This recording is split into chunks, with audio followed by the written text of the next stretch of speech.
Ողջույն։ Եթե դու փնտրում ես բիզնես գրքեր, մոտիվացիա, խորհուրդներ, որոնք կօգնեն քեզ սկսել եւ շարունակել քո բիզնես ճանապարհորդությունը, ապա դու ճիշտ տեղում ես։ Այսօրվա մեր հյուրը Նաիրյան բնական կոսմետիկ ընկերության հիմնադիր Անահիտ Մարկոսյանն է։ Բարև ձեզ։ Բարև ձեզ։ Ինչպե՞ս եք։ Շատ լավ, շնորհակալություն։ Անահիտ, դուք նաեւ բույսեր եք աճեցնում տանը։ Ո՞րն է ձեր ամենասիրելի ծաղիկը։ Տանը դժվար է ասել, տան ծաղիկները, ասենք, տան ծաղիկների մեջ սիրելին չունեմ, բայց կարելի ասել դրսին բակում աճացնելու իմաստով երևի վարդը եւ կակաչները։ Վարդը եւ կակաչները։ Իսկ այդ աշխատանքային գործընթացում ո՞րն է ձեր ամենասիրելի պահը։ Այ հենց այն ժամանակ, որ արդեն ունեմ պատրաստի գրած ֆորմուլան թղթի վրա, սկզբից կոսմետիկ միջոցների ֆորմուլաները պատրաստում եմ թղթի վրա, եւ այն մոմենտը, որ արդեն պետք է մտնեմ լաբ եւ սկսեմ այդ ամեն ինչը խառնելը, այդ ամենասիրած մոմենտը։ Իսկ ապա որ չեք սիրում։ Չեմ սիրում, ասենք թե երբ որ պետք է բյուջետ գրել կամ ինչ-որ ֆինանսային հաշվետվություն, սարսափելի չէ։ Հասկանալի է։ Իսկ ինչ կասեք գրքերի մասին։ Ինչ դեր են ունեցել ձեր կյանքում։ Շատ մեծ դեր են ունեցել գրքերը, ես փոքր ժամանակվանից ահագին շատ գրքեր եմ կարդացել, ուղղակի կարելի ասել, որ գրքերը խժռում էին, համենայնպես ծնողները տենց էին ասում։ Մայրիկս գրադարանից որ գիրքը բերում էր, հետո 2 օրից հետո պետք է հետ տար։ Եվ ասենք հիշում եմ այն գրքերը, որոնք պատանի ժամանակ, պատանեկության ժամանակ կարդացել եմ եւ իսկապես հիմա եմ արդեն հասկանում, թե ինչ մեծ դեր են խաղացել իմ կյանքում, կարող եմ ասել կոնկրետ Ինչ գրքերը թվարկեք, կողմը կհիշեք հենց առաջին գիրքը, որ կարդացել եք։ Առաջին գիրքը մանկական գիրք է եղել։ Հեքիաթներ։ Հիշում եմ, որ ծնողներս, ես երևի մի 5 տարեկան էի, ծնողներս ինձ առանց ինձ երկուսն էլ աշխատում էին, ճարտարագետ էին ծնողներս։ Երևի առանձնապես ժամանակ չունեին ինձ գիրք կարդալ։ Հետո հիշում եմ հայրիկս կարդում էր, հետո կարդալու կեսից քնում էր, ես շատ էի նեղվում։ Ինձ տվեցին sense կուբիկներ տառերով, որ ես ինքս սովորեմ տառերը ու ինչ որ 5-6 տարեկան ես արդեն կարդալ գիտեի ու արդեն ինքս էի կարդում, էլ արդեն հայրիկիս։ Ինչ ընդունակություն։ Տենց մանկական գրքեր այդքան փոքր չեմ հիշում, բայց հիշում եմ, որ երևի 8-րդ դասարանում էի կամ 9-րդ Շատ էի ուզում անգլերեն սովորել եւ դե ամենալավ սովորելը վերցնել ինչ-որ գիրք կարդալը։ Այն ժամանակ, դե սովետական մեծության ժամանակ այդքան հեշտ չէր ինչ-որ գրքեր գնել, հատկապես անգլերեն, բայց հրապարակի վրա կար շատ լավ խանութ, արտասահմանյան հրատարակչություններ տարբեր լեզուներով։ Ես հիշում եմ գնացի եւ այնտեղ այսինքն շատ բարակ գիրք տեսա, հետաքրքիր ֆոտոներով, կոչվում էր Ռիչարդ Բախի Ջոնաթան Լիվինգսթոն The Seagull։ Ճայը, հա։ Հետաքրվեցի ու սկսեցի կարդալու, պատկերացրեք, դե նոր էի սկսում անգլերեն կարդալ, բառարանով կարդում էի։ Եվ այդ գիրքը իմ վրա շատ մեծ տպավորություն թողեց, որտեվ քանի որ ես շատ նենց կարդացող երեխա էի, մի քիչ ու միակ երեխան էի ընտանիքում, այդ մենակության գաղափարը ինձ մեկ-մեկ որ մենակությունը մեկ-մեկ ճնշում էր։ Շատ ուզում էի գնայի, ասենք թե երեխաների հետ ուրիշ խաղ էի անում, բայց մի տեսակ դժվար էի մերվում։ Ջայը կարդալուց հանկարծ հասկացա, որ խնդիր չէ, որ երբեմն այնպես, այսինքն ուրիշներից տարբերվելը խնդիր չէ։ Նորմալ է եւ նույնիսկ բավականին հետաքրքիր է եւ դու ինքդ քո վրա աշխատելով կարաս հետաքրքիր բաների հասնես եւ հիմա արդեն հասկանում եմ, որ իմ ամբողջ կյանքս տենց է եղել։ Ես ահագին շատ ինքնակրթվել եմ, ահագին շատ ինքս եմ սովորել, ասենք լոալ ինքս եմ սովորել։ Դահուկներ քշել, Սարի դահուկներ, ինքս եմ սովորել։ Դե եթե դուք արդեն 5 տարեկան ծրագրավորել ինքս եմ սովորել եւ այլն։ Դե քանի որ դուք արդեն 5 տարեկանում սովորել եք տարերը, այնպես որ դրանք ինքնուրույն անելը այլևս զարմանալի չէր։ Հա, չէ, հա, հենց դա էլի ու դե այդ գրքում եթե հիշում եք Ջայը ինքը աշխատում էր ոնց որ իր մտքի ուժի, թռչքի զարգացման, այո, թևի ուժի զարգացնում էր, ինքը իր վրա աշխատում էր եւ դա հետաքրքիր գաղափար է եւ ես գտնում եմ որ մարդը ամենից շատ բաների հասնում է ինքն իրան վրա աշխատելով եւ ինքնակրթվելով, նավանդ որ հիմա ծով է հնարավորություն ինքնակրթվելու, ասենք ես որ երիտասարդի այդքան չէր, բայց հիմա շատ է։ Իսկ ինքնակրթության, ինքնաճանաչման որ ճանապարհն է ձեզ համար ավելի արդյունավետ եղել։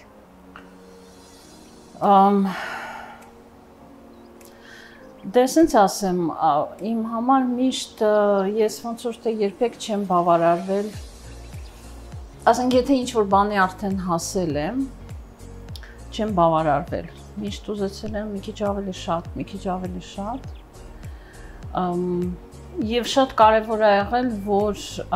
ինքնակրթությունը ոչ թե լինի ինքնանպատակ կամ գումար աշխատելու նպատակ, չնայած դա էլ է շատ կարևոր, այլ ավելի շուտ ունենաս երազանք, ու այդ երազանքի հետևից գնաս։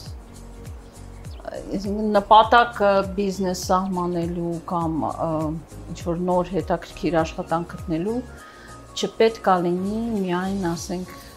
քո կենցաղային պայմանները կամ կյանքի մակարդակը ավելու, չնայած դա պետք կարևոր է, ես չեմ ասում որ կարևոր չէ, բայց եթե չունես երազանք ու չես գնում դեպի այդ երազանքը, այդ աշխատանքից հաճույք չես ստանա, ինչը քո ոնց որ արտադրողականության վրա կազդի։ Այո։ Օրինակ, ես երբ որ տեղափոխվեցի ընտանիքիս հետ Միացյալ Նահանգներ, ես կրթությամբ ֆիզիկոս եմ, բայց Ամերիկայում արդեն երկրորդ երեխայի ծնվելուց հետո մի քիչ ճիշտ ասած վախեցա վերադառնալ ֆիզիկան, դարձավ երկու երեխայի հետ հաստատ չեմ գլուխ հանի ու որոշեցի մի քիչ ավելի պարզ, ավելի հեշտ ճանապարհով գնալ, ծրագրավորող աշխատել, նավանդ որ Սիլիկոնյան հովտում էինք, աշխատանք գտնելը հեշտ էր։ Ինքը սովորեցի C++ եւ սկսեցի մտա էլեկտրոնիկայի իդեի չիպ դիզայնի մեջ սկսեցի աշխատել։ Ինձ որ հարցնում էին արդյոք սիրում եմ աշխատանքս, ասում էի ամսի 1-ին ու 15-ին ընտիր է։ Այ երբ որ բանկի հաշվի վրա մի քանի գումար է գալիս։ Բայց հաճույք չի ստանում այդ աշխատանքից եւ զգում էի որ ասենք թե տենց անընդհատ ոնց որ թե անդադ նույն բանն ես անում եւ ինչ որ լճացում ա գնում դե իհարկե ինչ որ կենցաղային հարցեր էի լուծում այդ ժամանակ երեխաներս փոքր էին դպրոցի տան եւ այլն այդ հարցերը բայց հետո որ իրանք արդեն մեծացան եւ գնացին ընդունվեցին համալսարաններ ոնց որ տնից գնացին ես սկսեցի մտածել որ հիմա մի քիչ ավելի ազատ եմ եւ կարող եմ զբաղվել նրանով ինչ ուզում եմ ես սկսեցի մտածել իսկ ինչ եմ ուզում այդ ժամանակ Հայաստանում հենց թեղուտի այդ պատմությունը սկսվեց որ հանքը բացվեց եւ եթե հիշում եք ահագին խոսակցություններ էին, քննարկումներ, արդյոք դա ճիշտ չի եւ այլն եւ ես ասենք մի քիչ ուսումնասիրեցի այդ հարցը եւ հասկացա որ դա ոչ միայն սխալ է, այլ ուղղակի մեր երկիրը ուղղակի կողոպտում է եւ միշտ երբ որ խոսում էիր հանքից քեզ այսպիսի արգումենտ էին բերում որ բա աշխատատեղ Ես հասկանում էի, որ այդ նենց ուղղակի մարդկանց խաբում են այդպես բաներով, բայց դե ասելով չի, պետք է ալտերնատիվ ինչ-որ բաներ առաջարկես եւ ես մտածեցի, այնպիսի մի ընկերություն է պետք Հայաստանում ունենալ, որ այլընտրանքային, աշխատանքային տեղեր ստեղծվի, հատկապես գյուղատնտեսական վայրերում։ Քանի որ մի քիչ ծանոթ էի Հայաստանի բուսաշխարհին, նաև բնական կոսմետիկան եւ եթերային յուղերը իմ հոբիներ երկար տարիների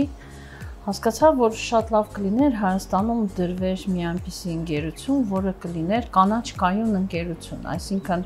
օգտվեր բնության բարիքներից, որոնք Հայաստանում շատ շռայլ են, ճիշտն ասած, բայց միևնույն ժամանակ հոգատար վերաբերվեր բնությանը, այսինքն աշխատել վերարտադրվող հումքի վրա, ինչ-որ բույսեր, որը կարելի է աճեցնել, այլ ոչ թե ուղղակի տանել, քանդել, քանդել, ընդերքը կողոպտել, երկրից դուրս բերել ու հաշվի առնել ու դրանով ասել, որ մենք արտադրություն ենք զարգացնում, դա այդպես չի։ Տնտեսությունն այդպես չի զարգացնում։ Եվ սկզբից այդ միտքն էր, որ բացել եթերային յուղ արտադրող ընկերություն, հետո հասկացա, որ ավելի ճիշտ կլինի փակ ցիկլի ընկերություն լինի, որ համ հումքը մենք ստեղծենք, հետո այդ հումքը ինքներս էլ օգտագործենք, ստեղծենք պրոդուկտ, որը կունենա նաև հավելյալ արժեք,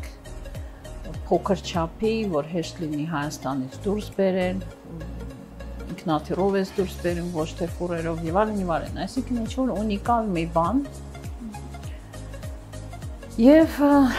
այսպես, ասենք, այսպես եկավ այդ գաղափարը, բայց այդ նույն ժամանակ հասկացա, որ դա իրագործելու համար առաջի հերթին ես պետք է սովորեմ, պետք է հասկանալ, թե ինչպես պետք է պատրաստել այդ կոսմետիկ միջոցները, քանի որ Հայաստանում տենց մասնակետ այն ժամանակ բացարձակապես չկար։ Հայաստանում երբեք չկար այդ արտադրությունը։ Դե ես սկսեցի, ոնց որ մտա իմ տարիքի մեջ, սկսեցի սովորել այդ կոսմետիկ միջոցների պատրաստելը, on-line դասընթացներ վերցեցի, իհարկե, որ ես ֆիզիկոս էի, բազային կրթություն ունեի, դա ինձ շատ օգնեց։ Աշխատանք արեցիք, որը ձեզ արդեն հաճույք պատճառեց։ Հա, արդեն հա, զգացի, որ այո, սա իմն է, որտեվ կարծես թե իմ հետաքրքրությունը ինչ-որ գիտնականի հետազոտական աշխատանք անելը, մի կողմից, մյուս կողմից բույսերի հետ աշխատելը, դա այն երկու բաներն են, որ ես շատ եմ սիրում։ Այժմ կոսմետիկ արտադրող, բնական կոսմետիկ արտադրող ընկերությունները կարելի ասել շատ են։ Ինչով է ձերն առանձնահատուկ։ Դե նախ շատացան մեր օրինակով։ Սկսենք այդտեղից։ Ես ինչպես տեսեք, ես հենց այդ ասում, որ իմ նպատակը հենց կոսմետիկա արտադրելը չէր, այլ ճիշտ ոչ այնքան կոսմետիկա արտադրելն էր, այլ օրինակ ծառայել ուրիշ ընկերություններին, որ մեր օրինակով ուրիշ ընկերություններ ստեղծվեն եւ կարելի ասել Նայրան ստեղծեց ոլորտ Հայաստանում, որը մինչ այդ գոյություն չուներ։ Եվ ես շատ ուրախ եմ, որ նոր ընկերություններ են ստեղծվում, հատկապես որ ընկերությունների նման ընկերությունների հիմնադիրները հիմնականում կանայք են։ Սա էլ է շատ կարևոր ինձ համար։ Մենք իհարկե յուրահատուկ ենք բոլորիս նրանով, որ մենք ինքներս ստեղծում ենք այն թանկարժեք հումքը, որը օգտագործում ենք մեր կոսմետիկայի մեջ, վարդաջուրը, լավանդայի ջուրը։ Իդեպ առաջինն ենք, որ մեծ քանակությամբ լավանդա ենք փորձում տեխնիկական լավանդա աճացնել Հայաստանում, այդ փորձն էլ Հայաստան բոլորին չկա, մենք էլ դեռ սովորում ենք։ Այդ իմաստով մենք ունիկալ ենք ոչ միայն Հայաստանում, այլ ամբողջ աշխարհում, որտեղ ամբողջ աշխարհում դա ընդունված պրակտիկա չէ։ Սովորաբար կոսմետիկ ընկերությունները ինչ որ տեղից հումք առնում են եւ արտադրում են շատ, անգամ իրենք չեն էլ արտադրում, այլ արտադրությունը մի ուրիշ ընկերություն է անում, իրանք միայն մարքեթինգային աշխատանքներ են անում եւ վաճառք։ Մենք անում ենք այդ բոլորը, մենք համ հումք ենք արտադրում, համ հենց պրոդուկտներն ենք արտադրում, համ էլ վաճառում ենք։ Այո, դրանով ձերքով։ Հա, դրանով այդ կոչվում է vertically integrated company, որ ասենք աշխատում է սեփական հումքի վրա եւ վաճառքն էլ ես դու կայացնում, հետաքրքիր փորձ է։ Այո, շատ լավ։ Այժմ առանձնացրեք 4-ից 5 գրքեր, որոնք ձեզ օգնել են հենց այս ճանապարհին հաջողելու համար։ Դե Սենց ասեմ, ես կոնկրետ ինչ որ տենց իմ կարդացածը բիզնես գրքեր չեն, ավելի շուտ ինքնազարգացման գրքեր են, չեմ կարող ասել, որ իմ կարդացած գրքերը սենց ուղղակի օգնել են ինձ ընկերությունը ստեղծելու եւ այդ աշխատանքի մեջ ուղղակի երևի գրքերը ինձ օգնել են կանալ որպես մարդ իր բոլոր հետևանքներով, որտեղ մարդ լինելու մեծ մասը թե դու ինչ աշխատանք ես կատարում, այսինքն ոնց ես ապրում, ինչպես ես մտածում եւ այս, ասենք, մտածելակերպը, որ չի կարելի լինել սպառող։ Հիմա մենք երկիրը անդադ սպառում ենք եւ արդեն համարյա բան չի մնացել, մեզ հասել է ինչ-որ մի դրախտային մի կտոր հող, որը մենք բացարձակապես չենք կարողանում նորմալ մշակենք եւ գոյություն ունենալ, դրա համար այդ ինձ թվում է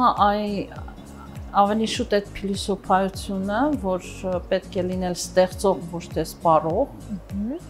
կյանքում, ինձ օգնել են իմ կարդացած գրքերը, եթե վերցնենք, ասենք, տենց տարիքի հետ, իհարկե նախասիրությունները փոխվում են կարդալու, եթե սկզբից փորձում ես հասկանալ ինչ դեր ես, որն է քո դերը աշխարհում, ինչ կա աշխարհում ընդհանրապես, ես հիշում եմ ժամանակին կարդացել էի բոլոր կար 25 հատորանոց ֆանտաստիկայի սովետական դեր ժամանակ հրատարակված ֆանտաստիկայի 25 հատոր, ասենք ես դրանք բոլորը կարդացի եւ դա բերեց հետաքրություն դեպի գիտությունը։ Շատ հետաքրքիր գրքեր էր, հետագայում արդեն, երբ արդեն ուսանող էի, մեծ դեր էր իմ համար, մեծ դեր խաղաց Բուլգակովի Մաստեր եւ Մարգարիտա։ Այն ժամանակ նույնիսկ այդ գիրքը տպածել չեմ կարդացել, այսինքն ինչ-որ ձեռքեր քսերս արած օրինակ էր, որտեվ գիրքը արդեն արգելված չէր, բայց շատ քիչ էին հրատարակում։ Իսկ ամբողջությամբ կարդացիք։ Ես նույնիսկ մի քանի անգամ եմ այդ գիրքը կարդացել իմ կյանքս տարբեր տարիքներում։ Ինձ այդ ժամանակ հետաքրքիր ուշադրություն դարձրեցի, դե ֆիզիկայի ֆակուլտետի ուսանող էի, պարզա հավատացյալ չէի առհասարակ։ Ինձ հետաքրքիր էր Հիսուսի կերպարը այդտեղ, այդ ամբողջ գրքում։ Առաջի անգամ ուշադրություն դարձրեցի, մտածեցի լավ, իսկ ես անձնավորությունը ով է, ինչ է, ինչ գաղափարներ է բերում մարդկությանը, վերջապես ինչի խաչեց, հա։ Այդ էլ էր շատ հետաքրքիր, որտեղ հռոմեական կայսրությունն այնց կայսրություն էր, որ իրենք բացարձակապես նշանակություն չէին տալիս ով ինչի է հավատում, մենակ թե ժամանակին հարկը տաս։ Ոնց որ հիմա Միացյալ Նահանգներն են, դրանք ահագին պլուրալիստական, տոլերանտ երկիր էր, եւ հանկարծ խաչեցին։ Եվ այդպիսի փնտրտուքներ սկսվեցին, դրանից հետո շատ այդ ինձ տարավ, ոնց որ թե ուղիով հասկանալով փորձեցի հասկանալ մարդը ինչպիսին պետք է լինի։ Եվ դա ինձ օգնում էր, ինչպիսին պետք է լինի։ Դե օրինակ ինձ թվում է ես հասկացա այդ ուսմունքի շատ գրքեր կարդալով, հատկապես Ռուդոլֆ Շտայների գրքերը կարդալով հասկացա ուսմունքի էությունը, քրիստոնեական էությունը այն է, որ դու պետք է լինես առաքինի ոչ թե Աստծուց վախենալով կամ դժոխք ընկնելուց վախենալով, այլ պետք է լինես քո դրդապատճառը պետք է լինի մտերիմի հանդեպ սերը։ Դա հիմնական դրդապատճառը պետք է լինի մեր բոլոր արարքների, եւ մտերիմի, եւ բնության, եւ հողի, որտեղ մենք ոնց որ թե մի մեծ ամբողջությամբ մաս ենք, մի ինչ-որ գաղափարի, տիեզերական գաղափարի իրականացման մի մաս ենք։ Եվ դա, երբ որ գիտակցում ես, արդեն քո ամբողջ կյանքի ուղին որոշակի դա ձևավորում է այդ գաղափարը, հա։ Եվ քո բոլոր քայլերը եւ կյանքին գերգտնելը եւ ինչպես է վերաբերվում քո շրջապատի մարդկանց եւ բնությանը եւ շրջակա միջավայրին, այդ ամեն ինչը սկսում է ոնց որ ձևավորվել այդ ուսմունքով, այդ փիլիսոփայությամբ։ Այդ իմաստով շատ մեծ դեր խաղաց, ես մի 3 տարի ուսումնասիրեցի նաև այդ անտրոպոսոֆիա կոչած գիտություն։ Եվ ասենք Ռուդոլֆ Շտայների հիմնական գրքերից մեկը, որ ազատության փիլիսոփայություն, օրինակ ինչ է ազատությունը, դա չի նշանակում, որ ինչ ուզես պետք է անես։ Ազատությունը դա գիտակցված պատասխանատվություն է։ Դա էլ փաստորեն դա բերեց նրան, որ ես մտածեցի, որ ես անպայման պետք է զբաղվեմ կայուն արտադրությամբ, ինչ որ ընկերություն լինի, որը պետք է լինի կայուն եւ սոցիալապես պատասխանատու։ Օրինակ մենք մեր աշխատողներին գյուղում ով որ աշխատում է, մենք ամեն օր տալիս ենք օրինակ անվճար ճաշ բոլորին։ Եվ ասենք ինչ որ տենց փորձում ենք աշխատանքային ճիշտ միջավայր ստեղծել եւ դա կարծում եմ գալիս է նրանից այդ գաղափարներից, որ ես ընկալել եմ իմ կարդացած գրքերից։ Էլ ինչ գրքեր կառանձնացնեք։ Դե հետո ասենք հիմա կոնկրետ հետաքրվում եմ շատ պատմական գրքերով, որտեղ փորձում եմ հասկանալ մեր երկրի հետ ինչ է կատարվում։ Եվ իսկ որպեսզի հասկանաս հիմա ինչ է կատարվում եւ ինչ է պետք անել, անպայման պետք է պատմությունը կարդալ։ Եվ այն նման գրքեր եմ շատ կարդում, հետաքրքիր գիրք վերջերս կարդացի, որը կոչվում է The Making of Europe։ Հենց այդ ժամանակ էր, որ կայսրություն էր քանդվում, ռոմեական կայսրությունը քանդվում է եւ ստեղծվում է այն, ինչ որ մենք հիմա կոչում ենք Եվրոպա։ Հետաքրքիր բացահայտում եղավ ինձ համար, որ այն ժամանակ ստեղծվում էին հոգեվորական միաբանություններ, որոնք աշխատող միաբանություններ, այսինքն հոգեվորականները կոնկրետ բենեդիկտյան հոգևորականները իրանք որոշեցին, որ հա այս ամեն ինչ քանդվում է, բարբարոսներ են եկել, որոնք ոչինչ անել չգիտեն, ոչ հաց կարան թխեն, ոչ կարան պանիր սարքեն, ոչ գինի սարքեն, ոչ պատշարեն։ Ուրեմն մենք պետք է աշխատենք,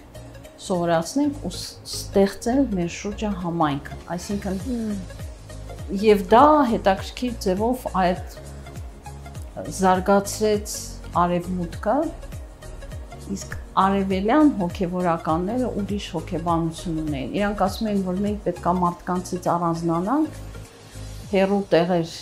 վանքերը մեր կառուցենք եւ ուղղակի աղոթենք Աստծուն, որ լավ ապրենք։ Ուրեմն տեսեք, այդ աղոթելը բերեց այդ երկու մտքերի տարբերությունը բերեց նրան, որ արևմուտքը զարգացավ, արևելքը հետ մնաց եւ վերջում դե արևելյան ռոմեական կայսրությունը դարավ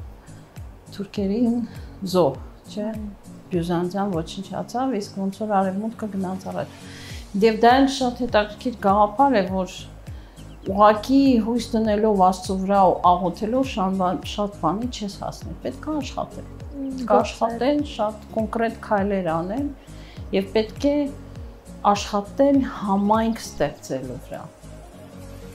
Որ այդ տենց հիմա հետաքրքիր ոդքասթներ եմ լսում, տենց գրքեր եմ կարդում, մի քիչ հույս է առաջացնում, որ գուցե ես վիճակից դուրս կգանք եւ վերջը լավ կլինի։ Լավ կլինի։ Շատ լավ, իսկ այս պահին ինչ գիրք եք կարդում։ Այս պահին հենց մասնագիտական գրքեր եմ կարդում, ճիշտ ասած, որտեղ ես գտա, որ հիմա նորից պետք է մի քիչ ավելի ոնց որ թարմացնեմ իմ գիտելիքներս կոսմետիկ արտադրության եւ ուղղակի գրվեցի դասընթացների, հիմա աշխատում եմ դիպլոմի վրա, ես պետք է միջազգային դիպլոմ ստանամ Advanced Cosmetic Science։ Հիմա ճիշտ ասած ամբողջ ժամանակ դրա վրա է գնում, որտեղ համ աշխատում եմ, համ սովորում եմ։ Բարդ է։ Իսկապես։ Կա ինչ-որ մի գիրք,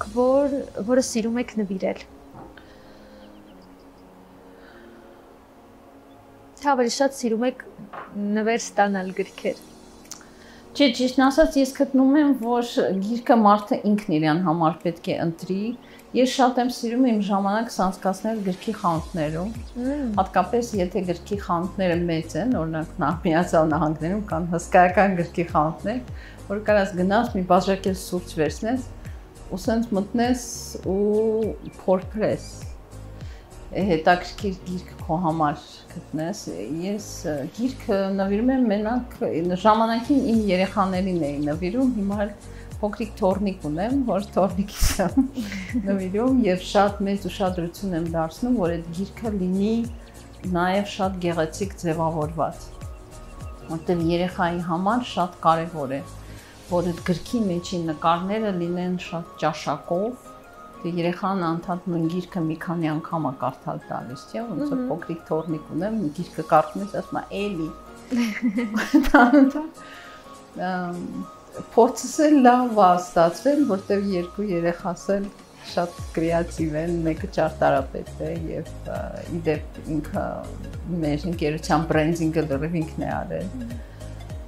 Աղջիկս էլ content writer է եւ էլի շատ լավ նկարում է եւ ասենք Նայիրյանի առաջի տուփերի այդ զարդանախշերը ինքն էր արել, այսինքն այդ աշխատումը, որ երեխաներին տենց գեղեցիկ ու նկարազարդ գրքեր ես նվիրում են, հետո այդ գրքերը իրենց հետ կարդում են։ Պատկերավոր մտածողության առումով, այո, այդ շատ կարեւոր է դրա համար, բայց ես ասում եմ, ես շատ եմ սիրում, հետո շատ հետաքրքիր է, օրինակ այս տարի Անգլիայում էի, Նյու Յորքում եւ մտա հին օգտագործած գրքերի խանութ, բուկինիստ խանութ Անգլիայում, այդ ուղղակի ինձ վտանգավոր է այդպես խանութ թողնել, որտեղ այնտեղ այնպես գրքեր կան չտեսնված, հին, գեղեցիկ հրատարակված, շատ հետաքրքիր նկարներով, այդտենց գրքեր, այդտենց գիրք ես հաճույքով կնվիրեմ, ինչ որ հին հրատարակչություն անցյալ դարի հետաքրքիր է։ Այ դա ինձ թվում է կարելի է, որտեղ դա ինչ որ նենց մի արժեք է, որ կարելի է եւ կարդալ եւ տանը ունենալ, որպեսզի գալիք սերունդներն էլ, այսինքն փոխանցես սերունդես սերունդ։ Այդտենց գիրք ես կնվիրեմ, հա։ Կնվիրեք։ Շատ լավ, եթե գիրք գրեիք ձեր մասին, ապա ինչ կվերնագրեիք։ Այս դեպքում Ռուսերեն մի խոսք ասում են, я не писатель, я читатель։ Գրելուց այդքան լավ չեմ։ Ինչ կվերնագրեի։ Երևի ինչ որ արկածախնդրության հետ կապված մի վերնագիր, հիմա չեմ կարող պատկերացնել, բայց ես պարզվում է, որ բավականին արկածախնդիր մարդ եմ եւ ուղղակի սիրում եմ արկածներ։ Սիրում եմ ճանապարհորդել, չեմ վախենում նոր բաներ փորձելուց։ Ինչպես տեսանք։ Հա։ Երևի ինչ որ այդտենց մի բան կարող է եւ գրեի, հա, բայց հիմա վերնագիր այնց մի անգամից չեմ կարող։ Չեք կարող հիշել։ Անահիտ My Bookstore-ն ու Էվոկաբանկը ձեզ համար ունեն նվերներ։ My Bookstore-ը ձեզ նվիրում է այս գիրքը։ Ուսանք կհավանեք, թող լինի սա ձեր առաջին բիզնես գիրքը։ Շատ օգտակար է, որովհետև հիմա պարզվում է, որ Նայիրյան US-ի մարքեթինգով ես պետք է անմիջականորեն զբաղվեմ եւ կարծում եմ սա ինձ հիմա շատ օգտակար կլինի։ Անպայման կկարդամ։ Շատ լավ, եւ Էվոկաբանկի կողմից նվիրում ենք ձեզ սա։ Շատ շնորհակալություն։ Շնորհակալ եմ, որ ինձ հրավիրեցիք եւ ես կանեմ լսեցիք։ Մենք ենք շատ շնորհակալ հրավերն ընդունելու եւ հետաքրքիր զրույցի համար։ Հիշեցնեմ, որ My Business Book հաղորդումն իրականացնում են Էվոկաբանկն ու Կարդալով հարթակը համատեղ։ Դե ինչ սիրելի դիտողներ, կհանդիպենք։